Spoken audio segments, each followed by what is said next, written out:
ভাত বাড়ছো নাকি? ভাত বাচ্চা আজ বিশাল খিদে লেগেছে, আমার মাথা ঘুরছে। না না না না বাড়ো বাড়ো, মাকে একটু দিয়ে দেই, মা বলতে যা।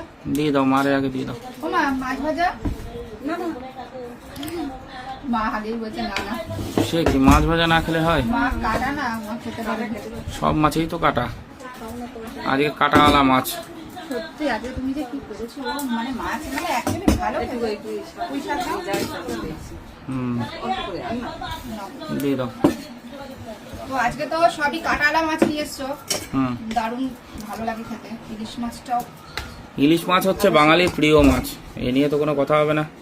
ব্যাস ব্যাস ব্যাস, আর ভাত না, ব্যাস। আজকে কি ব্যাস, দারুণ দারুণ জিনিস আছে।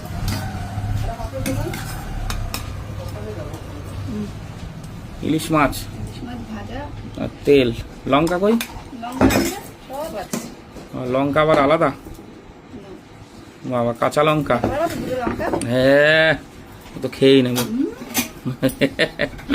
তুমি আর বলো না। খেয়ে নেবো খেয়ে নেবো। আর এই যে এটা কি? পুঁই শাক। পুঁই শাক মাছের, ইলিশ মাছের মাথা দিয়ে, তাই তো? হ্যাঁ।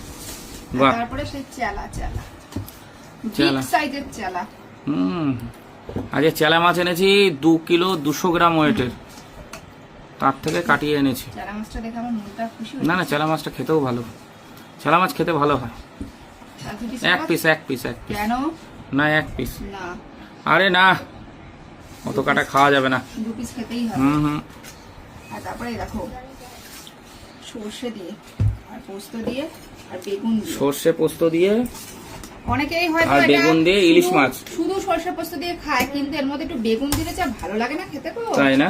হেভি লাগে হেভি। বেগুনটা আবার মাখড়া বেগুন। ইলিশ মাছ আর পিস দেই নাও, বেশি করে ইউরিক অ্যাসিডটা বাড়বে। ইউরিক অ্যাসিডটা বাড়বে, তাই তো? দেখুন, ইউরিক অ্যাসিড বাজার, এই বাজার বলছি পাড়ার ইয়ে দিচ্ছে। ঠিক আছে, তো যাই হোক, আজকে অনেক রকমের রেসিপি দিয়ে বসে পড়লাম, তো খাওয়া দাওয়া করি।